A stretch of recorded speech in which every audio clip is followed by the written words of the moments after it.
cette église et servant le Seigneur dans cette église qui m'a formé. J'étais formé par cette église depuis l'école maternelle.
Son génie créateur que Dieu lui a donné a pu acquérir cette parcelle, comme la parcelle d'Elié Stégali, lui c'est qui, vous savez, nous n'avons jamais payé ça. Hein. C'était des dons de. Ah oui, mon bout était obligé, parce que papa faisait la gueule, il disait les protestants sont rejetés ici. Alors mon bout pour se débarrasser de lui donner des parcelles gratuitement. C'est comme ça qu'il disait aux autres parcelles. Soyez de bons tribalistes, allez chercher des choses pour l'église, au lieu de tribaliser pour vous-même. Et j'ai béni Dieu de travailler avec cet homme. Il m'a façonné, ça c'est mon papa. C'est vraiment mon papa, mon mentor. Il m'a façonné, c'est lui qui m'a obligé, quand il m'a vu prêcher, gagner les âmes. Et comme philosophe, il dit non, pas question, tu dois faire la théologie. C'est comme ça que je suis allé faire. Je fais 2 fois la théologie. 2 fois. Beaucoup de gens ne savent pas ça. Je suis allé, j'ai fait le bac en théologie et la maîtrise en missiologie dans une université catholique d'État. Papa entend ça, il dit, je t'ai pas envoyé faire la missiologie. Il dit, papa, la missiologie c'est bien pour l'évangile. Pas question. Je vais dans une autre université protestante et je refais pour la maîtrise en théologie protestante. C'est pourquoi je ne maîtrise pas parce que je le mérite, mais parce que papa m'a poussé à faire.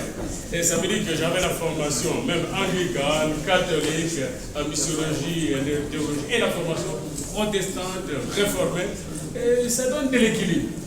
Et tout ça, c'était au nom de notre église, l'église Osaïe, qui a signé les papiers pour que j'ai la bourse de la VEM en ce moment-là, la mission évangélique d'Allemagne. Donc je suis un fruit de l'église. Je suis reconnaissant envers l'église. C'est pourquoi quand le révérend Nyamouke, que je connais depuis sa jeunesse, m'a dit de venir le remplacer, je n'ai pas hésité de venir, malgré mon horaire qui est très surchargé. Parce que je suis envoyé ici par Tryon Biblical University. C'est une université américaine qui a commencé en 1981. Et cette université est à la fois une université qu'on appelle hybride. Université hybride, c'est-à-dire ils pratiquent la pédagogie distancielle et la pédagogie présentielle. Alors, dans voilà, ils ont découvert que j'étais bien éduqué ici au Congo d'abord, puis ailleurs. Et après, ils ont décidé, il y a 3 ans, que je sois le vice-chancelier de cette université au niveau international. Nous avons cette université en Corée, au Ghana, c'est plus nombreux, au Nigeria, au Zimbabwe, et maintenant aussi ici, nous sommes en train de développer cette œuvre. Alors moi, je m'occupe de la vice-chancellerie, vice-président. Ce n'est pas vraiment le recteur, c'est le recteur et pas le recteur en même temps. Et parce que le vice-chancelier est avec le chancelier qui l'envoie. Je suis envoyé par le chancelier, même pour venir ici, j'ai demandé la permission. Le chancelier, lui, c'est le législateur. Et le vice-chancelier, c'est l'exécutif. Il exécute les projets de l'université. Je ne peux rien faire sans mon chancelier et le Sénat.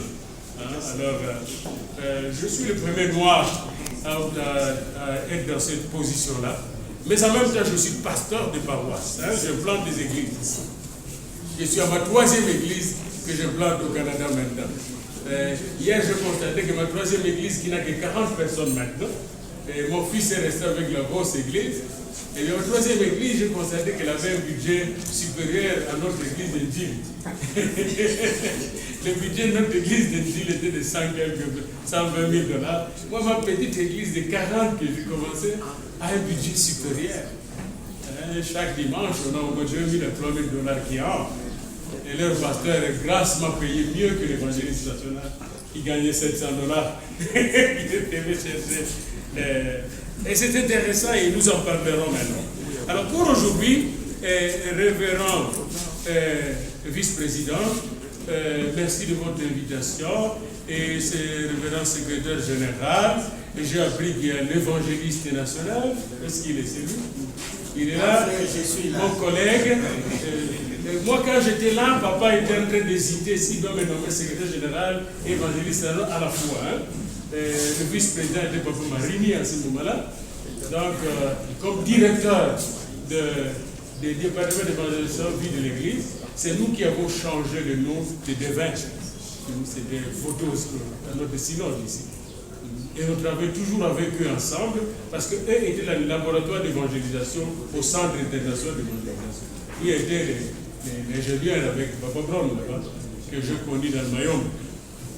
Donc je vous remercie vraiment grandement parce que c'est pour moi une belle occasion d'être avec mon église. Je ne vous ai jamais oublié, mais le Seigneur m'a envoyé là pour œuvrer de ce côté-là. Je peux mettre simplement le micro. Est-ce que j'ai besoin de micro? Ok, c'est bon. Alors pour ce matin, révérend vice-président, je voulais être plus technique. Nous allons parler techniquement de cette question-là que vous êtes posée. Quel évangile que le Congo a besoin pour sa transformation? Nous allons poser techniquement les choses. Mais d'abord, je voudrais vous poser quelques questions avant d'entrer dans la matière. Combien de gens ont un site web de leur église? Un site web dans leur église. Il y a combien de paroisses? Vous venez de paroisses et de régions. Combien de gens ont un site web, un site de l'église? 1, 2, 3, 4. C'est déjà un problème pour transformer le pays ici.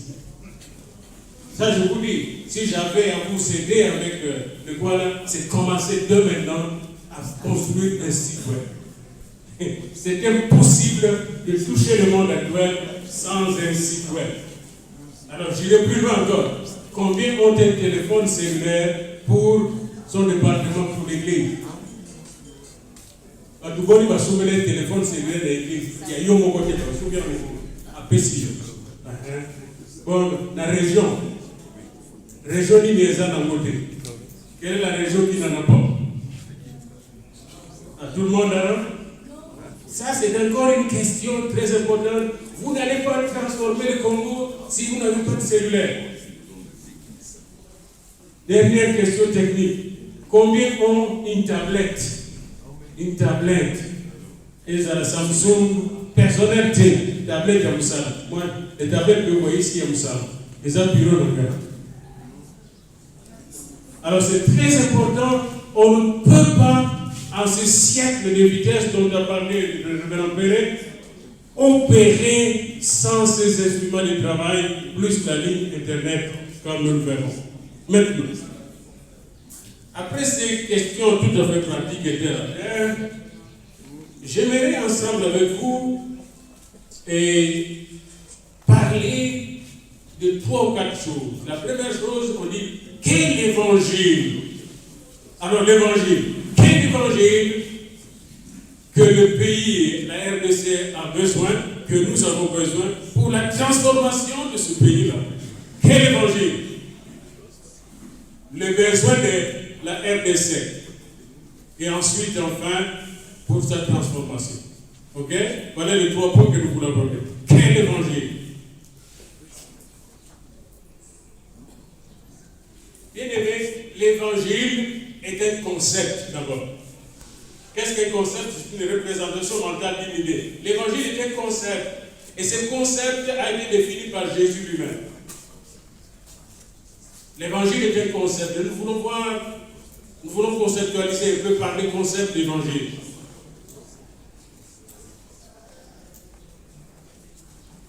L'évangile, c'est la bonne nouvelle. Il faut être clair avec ce concept. Je vais toujours travailler avec l'association Billy Graham, des gens comme Rix, le conférence de Dieu. Ils avaient précisé les choses. L'évangile, c'est la bonne nouvelle. Je vous annonce une bonne nouvelle. Les kérigmes. La bonne nouvelle de Jésus-Christ. Marc 1:1. Fils de Dieu. Marc 13:10. En effet, il faut d'abord annoncer la bonne nouvelle à tout le peuple. Marc 16:15. Allez dans le monde entier, annoncer la bonne nouvelle. Vous voyez ici, on ne dit même pas aller dans le Zaïre seulement. Aller dans le monde entier. Nous allons voir. Parce que je suis vendu de la mission. Aller dans le monde entier, annoncer la bonne nouvelle. Luc 3:18. Je donne au peuple beaucoup d'autres conseils, ainsi il lui annonce, Jean plutôt, donne au peuple beaucoup d'autres conseils, et ainsi il lui annonce la bonne nouvelle. Ça c'est Jean.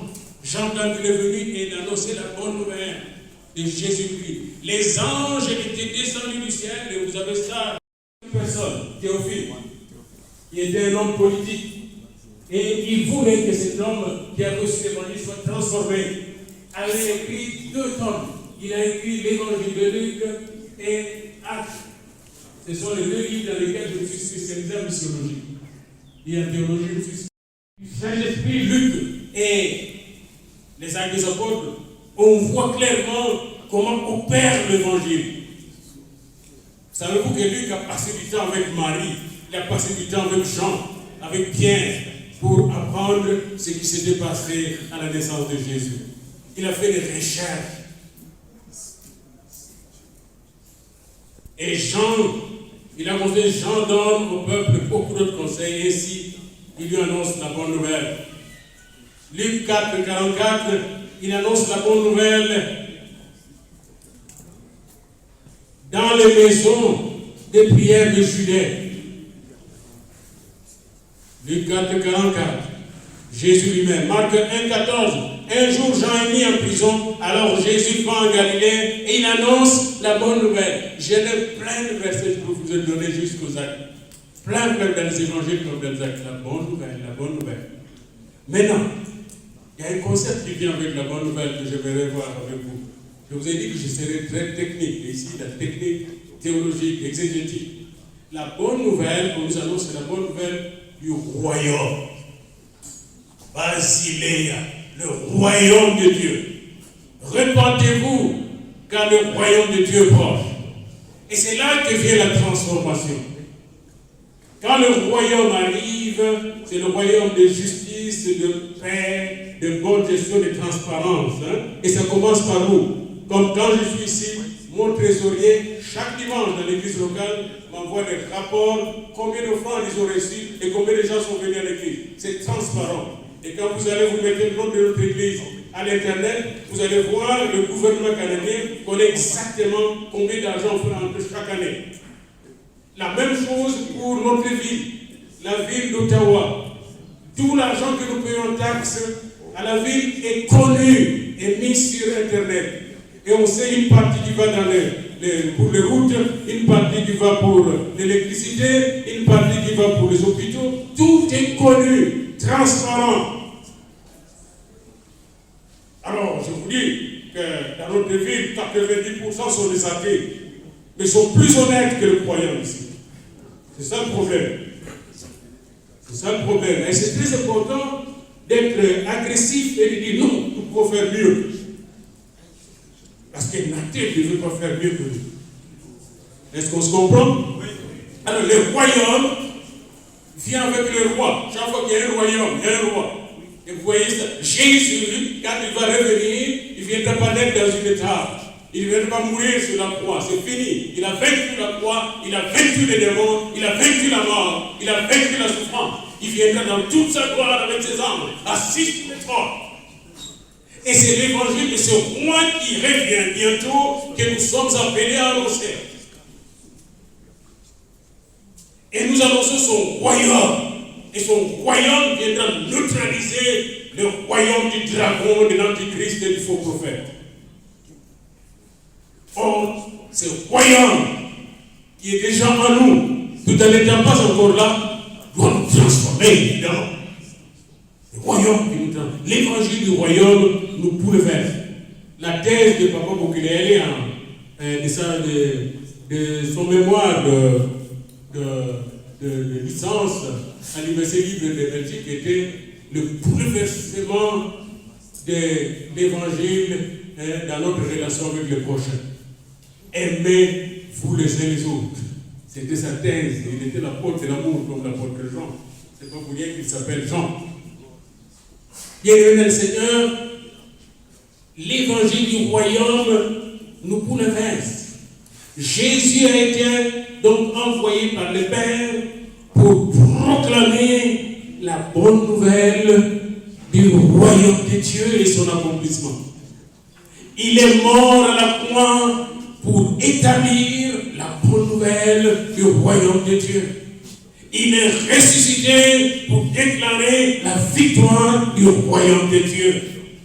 Il est apparu aux apôtres pendant 40 jours pour leur rassurer que le royaume de Dieu est établi maintenant dans leur cœur et viendra bientôt dans le monde.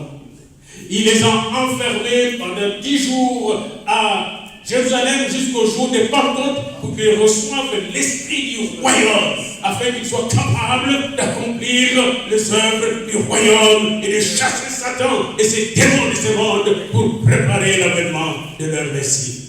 Vous voyez comment, quand Pierre sort de la chambre haute, pourquoi il n'a plus peur? Il a reçu l'esprit du royaume. Il est transformé. Voyez-vous que je ne peux pas transformer mon pays, je ne peux pas transformer le monde si moi-même je ne suis pas transformé. Très important. Alors, c'est là que je deviens très technique. Nous avons l'évangile, l'évangile, la bonne nouvelle. Nous avons précisé cette bonne nouvelle de l'évangile, la bonne nouvelle du royaume. Nous sommes d'accord là-dessus? Vous me suivez? Je serai très bref là. Mais cette bonne nouvelle du royaume doit me transformer en qui? Vous savez, pas seulement un enfant de Dieu. Savez-vous comment ça nous transforme en qui? Et c'est là que nous nous trompons souvent. Et je vous renvoie dans Apocalypse, mon livre préféré. Ça, c'était mon livre que j'ai étudié pour ma maîtrise en théologie à McGill en 88. Apocalypse.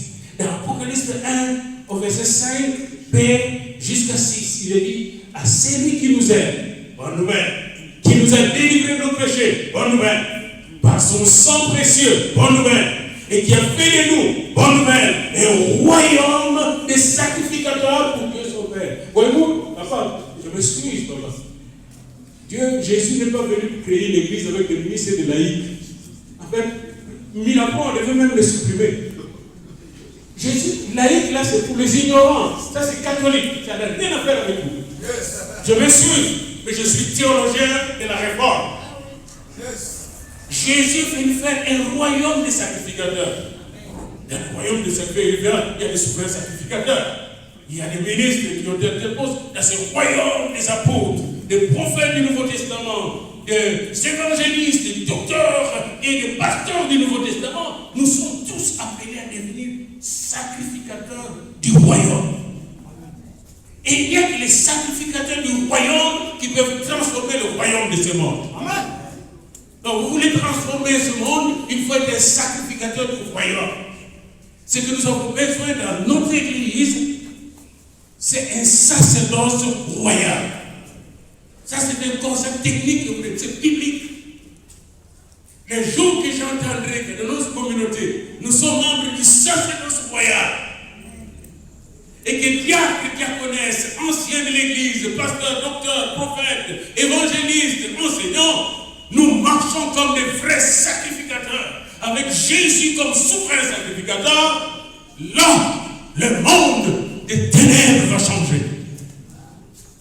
Et ça peut venir parce que votre église, vous oubliez quelque chose, et j'aimerais vous le rappeler.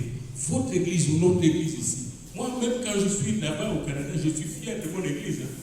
Vous savez pourquoi? Cette église est unique au monde. Il n'y a aucune église évangélique protestante qui peut réunir toutes les dénominations ensemble. Il n'y en a pas. Vous avez une marque, si vous étiez dans l'internet, vous allez vendre une marque, vous serez des professeurs de l'église dans le monde entier. Allez aux États-Unis, ils sont des sectes divisées, méthodistes, des sectes divisées, ils font de l'œcuménisme. Nous, ce n'est pas l'église œcuménique, c'est l'église. C'est l'église. Ce n'est pas une association de football que nous avons organisée pour Papa Okelele. Et je vais vous dire que nous avons l'église au Congo. Amen. L'église est ici. Je bâtirai mon église. Et les portes du séjour de mort ne prévaudront pas contre elle. Nos ancêtres ont bien fait depuis, après la conférence de 1919, de Edimbourg, ils sont rentrés à Mandaka, ils ont fait une réunion, ils ont commencé à fonder le Conseil protestant du Congo. Je ne sais pas si vous avez lu les archives de Bruxelles. Est-ce que vous les avez lues? Les archives de Bruxelles. Je vais vous envoyer ça, puis aujourd'hui même soir, puis essayez de l'imprimer pour tout le monde. S'ils ne peuvent pas.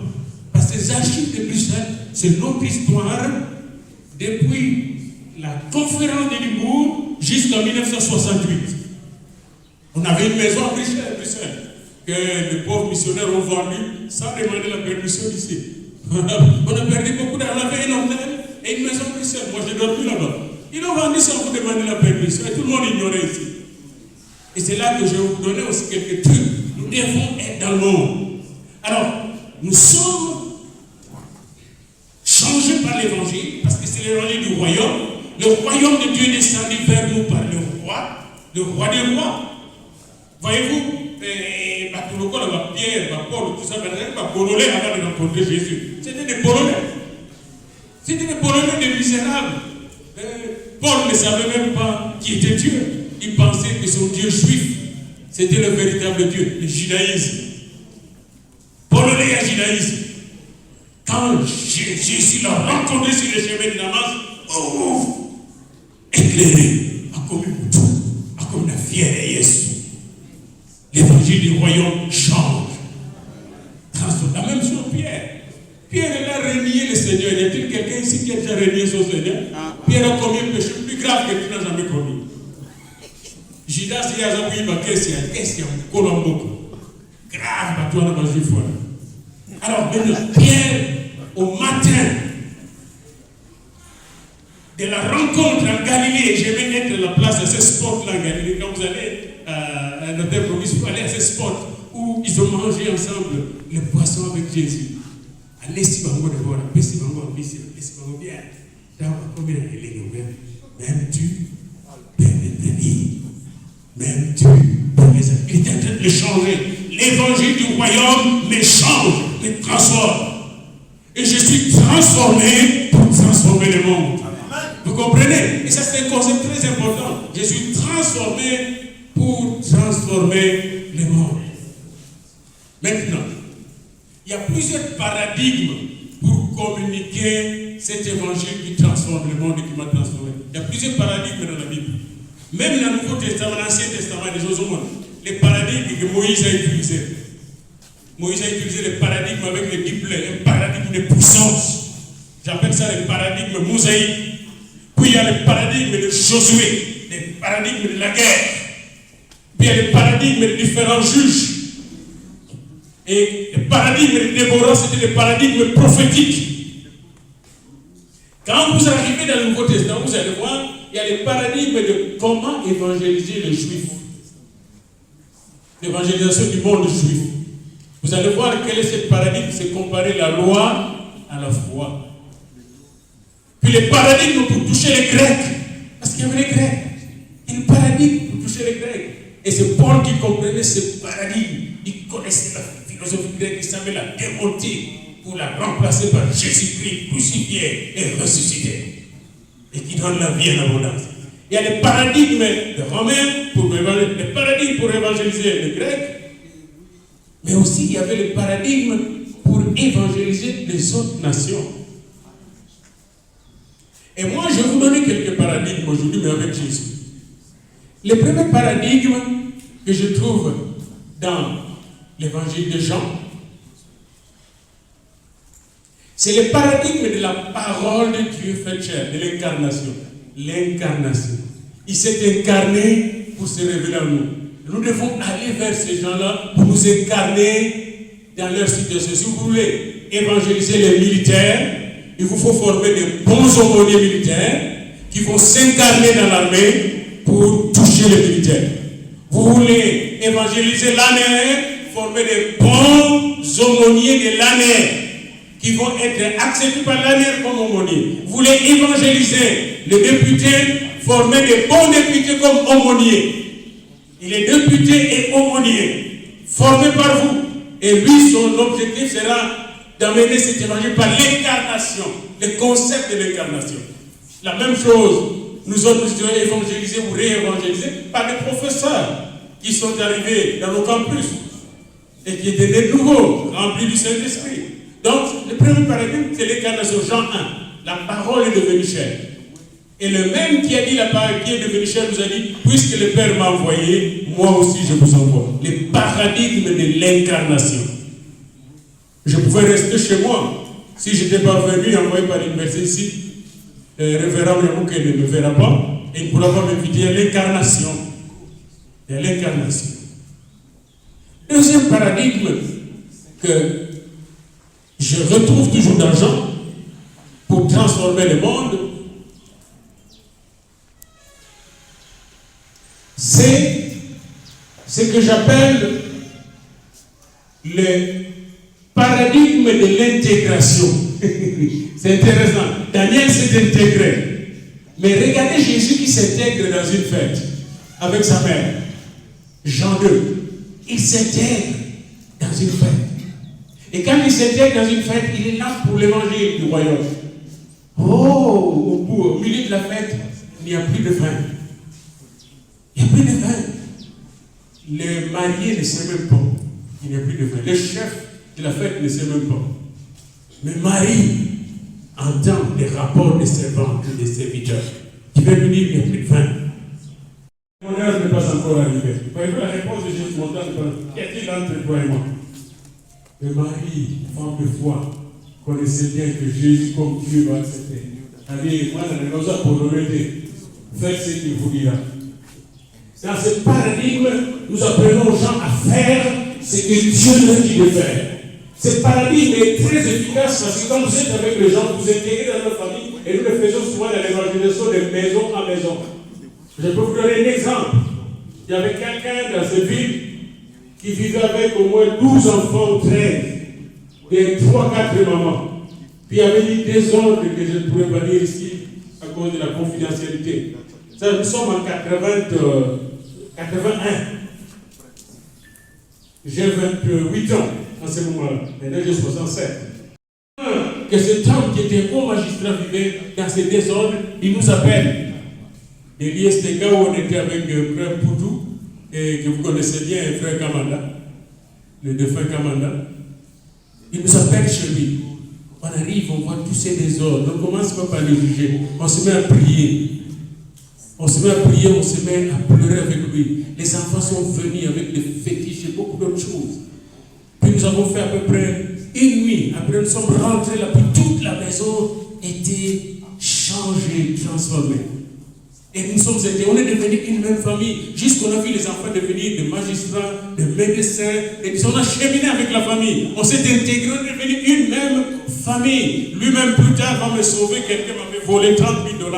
J'avais acheté une maison, il m'a détourné 30 000 $, et c'est ce magistrat qui m'a sauvé. Voilà, je l'ai sauvé, lui m'a sauvé. Il sauve qui? Jésus. Finalement. Et c'est très important de savoir s'intégrer pour former une famille. Même entre nous, nous devons nous intégrer les uns les autres parce que nous sommes le corps du Christ. Ça, c'est le paradigme de l'intégration. Troisième paradigme, le paradigme de la nouvelle naissance. Je suis dans Jean 3 avec Nicodème. Ce paradigme est très théologique. Beaucoup de gens le prêchent maintenant à tout le monde, mais ce n'est pas tout le monde qu'il faut. Tout le monde va naître de nouveau, mais pas de la même manière que. Ce paradigme est surtout pour les théologiens, les gens qui sont dans des religions, qui sont dépassés et qui ne comprennent pas qui est Jésus. Ils ont besoin de naître de nouveau. Papa Yamouk a parlé du grand problème de l'Église, c'est-à-dire des pasteurs qui ne sont pas disciples. Eh bien, si je ne suis pas disciple, il y a une seule opportunité que Dieu me donne. Je dois naître de nouveau comme Nicodème. Et j'ai béni Nicodème parce que vous savez que Nicodème est le premier qui a donné le doctorat honoris causa dans la Bible. Il a donné le docteur honoris causa à Jésus, qui est docteur bénédicien. Parce qu'il était docteur. J'aime beaucoup ça. Dans Jean 3. Le quatrième paradigme, c'est le paradigme symbolique. Je trouve ça dans Jean 4. Jésus va utiliser le symbolisme de l'eau, du plus que nous aujourd'hui. Oui. Vous allez changer la situation, ça va changer un peu. Si Dieu est pour nous, qui sera contre nous? Le paradigme symbolique consiste à utiliser tous les symboles, toutes les images que nous voyons. Comme Jésus, il voit l'image de la graine, l'image, n'est-ce pas, du sarment, dans Jean 15. Les sarments, les cèpes, et tout ça, l'eau, etc. C'est des images que nous pouvons utiliser pour transformer, toucher les gens. Vous avez maintenant beaucoup d'histoires du Congo avec Kasavuku, Mobutu, Lumumba, Kabila 1, Kabila 2, maintenant Tshisekedi, Junior, etc.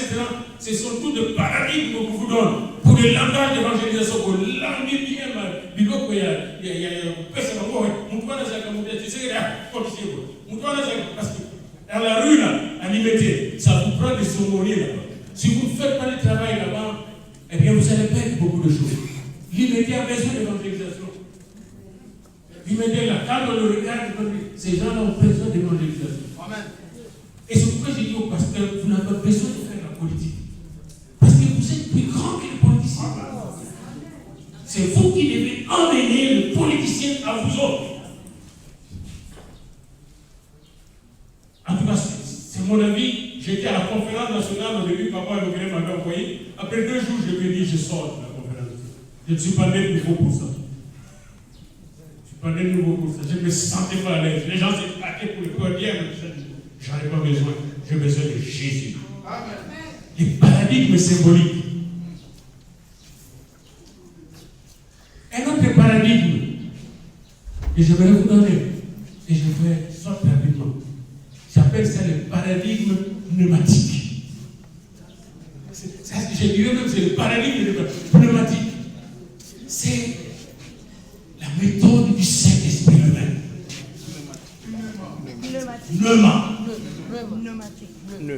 Pneumatique.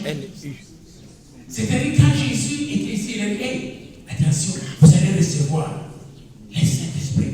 Il va venir sur vous. Il va vous conduire dans la vérité. Vous aurez une puissance. Et vous serez mes témoins à Jérusalem, en Judée, en Samarie, jusqu'aux extrémités de la terre. Pasteur, nous avons besoin de la puissance du Saint-Esprit. Puis, il faut attendre parfois pour le recevoir.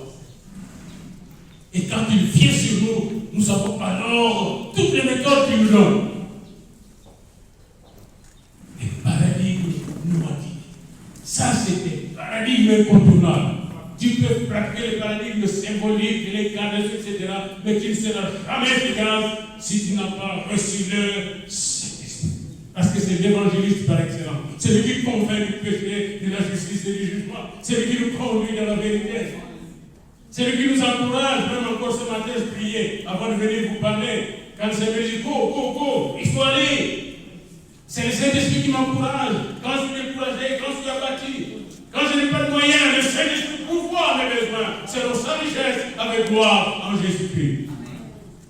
Les paradigmes pneumatiques. Tous ces paradigmes, je pourrais aller plus loin. Un autre paradigme, je dirais, c'est le paradigme des guerriers du Seigneur.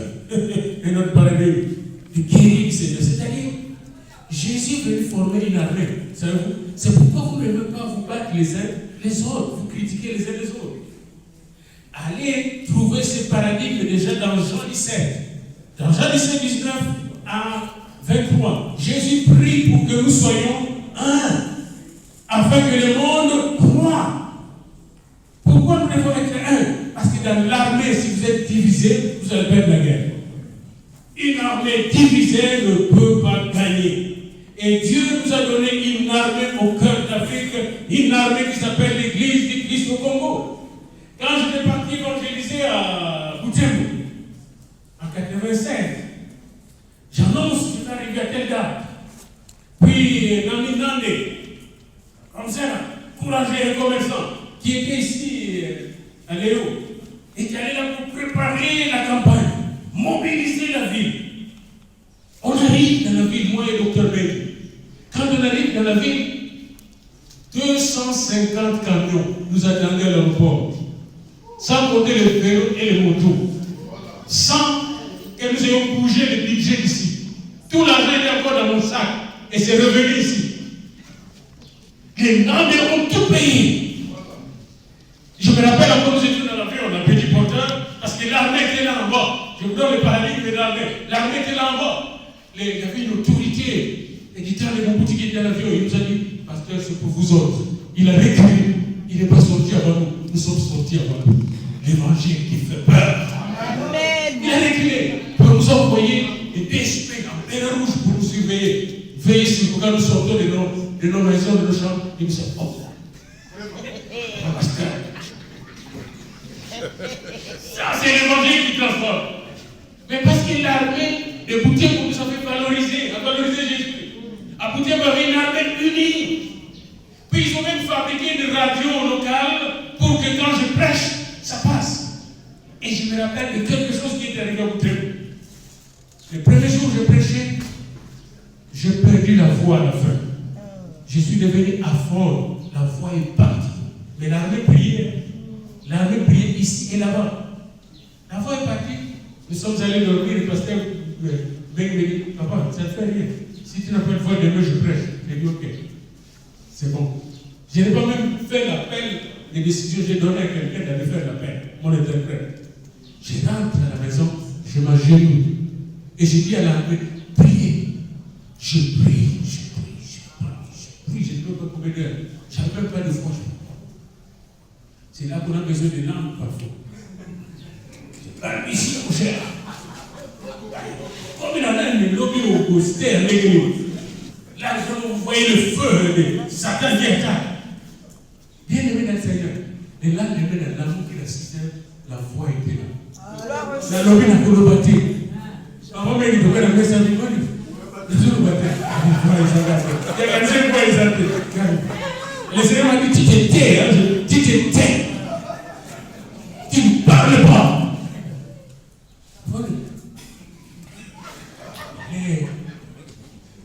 Après, donc il y a la campagne, parce que chaque campagne, il faut tout le temps.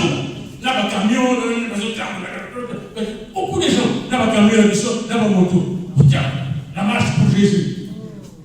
On arrive à la place, parce qu'il y a un peu de temps. Dans ce pays, il y a un peu de temps. Soyez, il y a un peu de temps. Il y a un 6, il y a un 100 000 évangélistes nationaux. Gloire au Seigneur. Elle a fondu du Morocco. Parole et prier. l'épée de l'esprit, le marteau, le feu. Les enseignants appellent au salut. Quand il y a un kilo, il y a un kiss. Il y a un droit d'agneau sur les gens qui ont voix. On a brûlé un kilo de kiss. Au nom du Seigneur. J'ai vu ça. Et j'ai dit, mais tu sais, c'est parce que dans une armée, il y a des moments où vous devez fonctionner comme un esprit, les armes spirituelles d'Éphésiens 6, 10 à 18. Nous devons être armés. Les pasteurs, les évangélistes ne doivent sortir sans la ceinture de la vérité. Ça m'a sonné, je les ai bolorés. La ceinture de la vérité. Jésus est la vérité. Les casques du salut, du sûr de son salut. L'épée de l'esprit que la parole de Dieu, Jésus a taillé en pièces. Les mensonges de Satan qui est venu le tenter. Il a osé tenter le Fils de Dieu.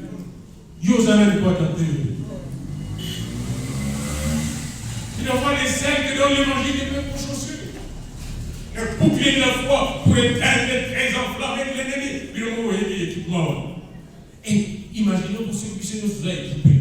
Puis nous prions les uns pour les autres. Je peux nous demander aujourd'hui, qui a prié pour le pasteur avant de venir ici?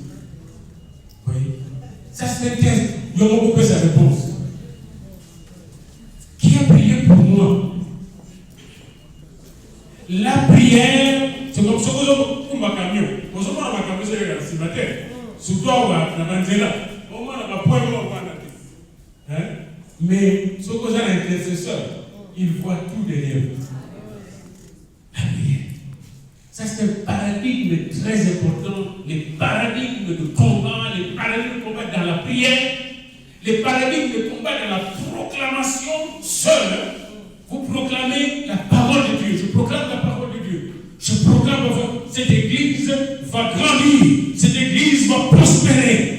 Et les ministères vont sortir d'ici au nom de Jésus-Christ de Nazareth.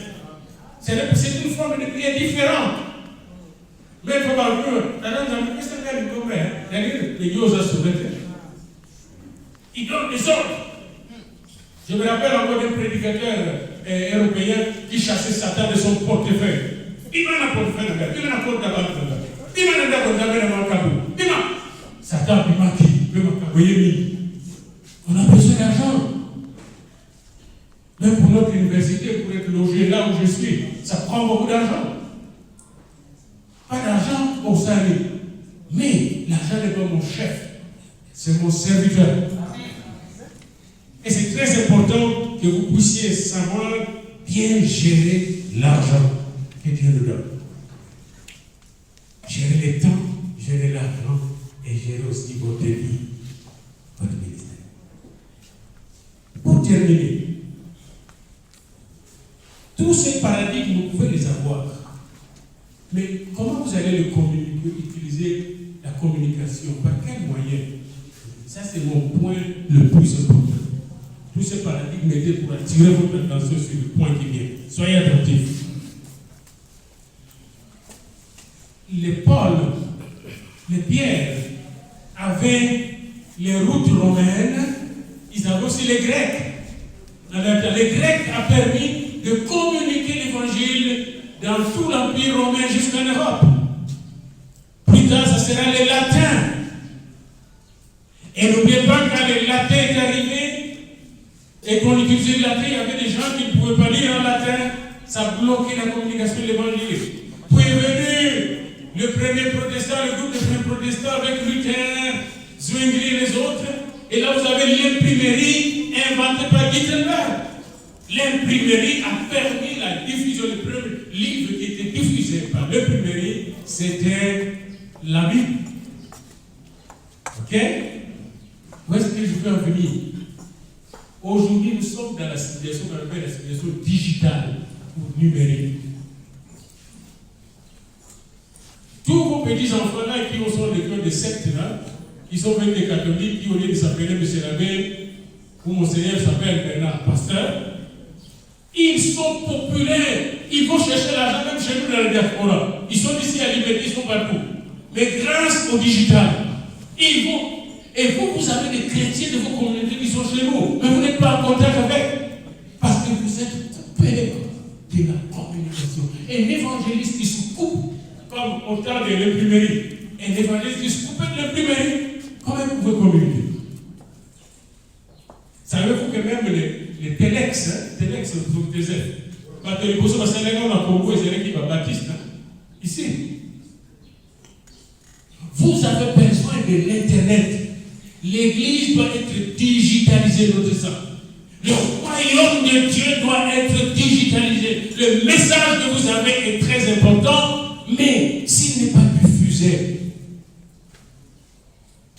par la radio, par la télévision, par le multimédia, juste votre enfant peut vous faire le Facebook. Maman, moi je vais vous faire le Facebook, puis je vous le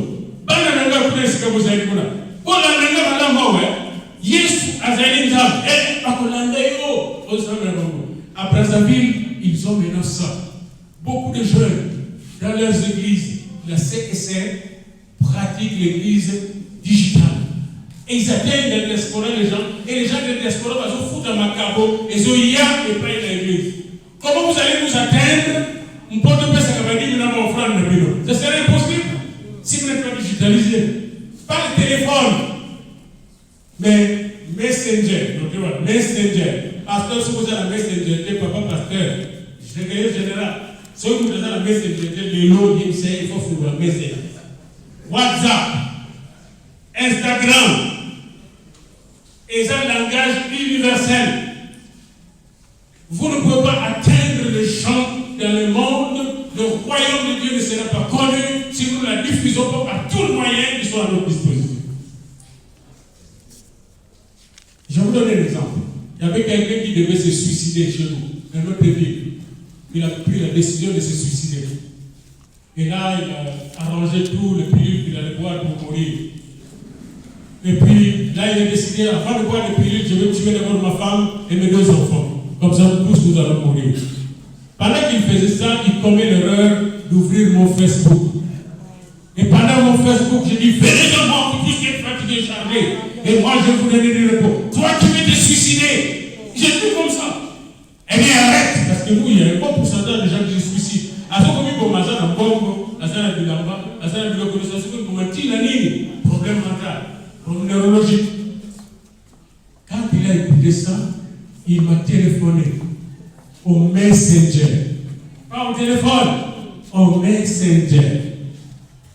Puis l'assemblée a confessé, a profité, a commis le gouvernement de l'arrêté, au moins s'il a été urbain. Et c'est moderne. Avec le digital, tu peux entrer dans ma maison, dans ma chambre à coucher. Donc aujourd'hui, si nous voulons te même en haut, Batumingo va être un bon digitalisé. Ce qu'on veut atteindre, vous allez digitaliser. Parce que tout le temps, on a la photo, la digitalisation. Digitalisation. Digitalisation. Le royaume de Dieu doit être digitalisé. Maintenant, papa pasteur, il faut l'autorité de l'union de vie. Votre capisson déconnecté dans l'unité. Parce que vous avez vos représentants là-bas. Regardez l'affaire de l'université protestante. Avec papa, il y a ici, papa Faki. Vous voyez que le bureau pour l'université. Pour être connecté, ils sont en connexion avec nous. Vous n'avez pas les pays, vous n'avez pas de top.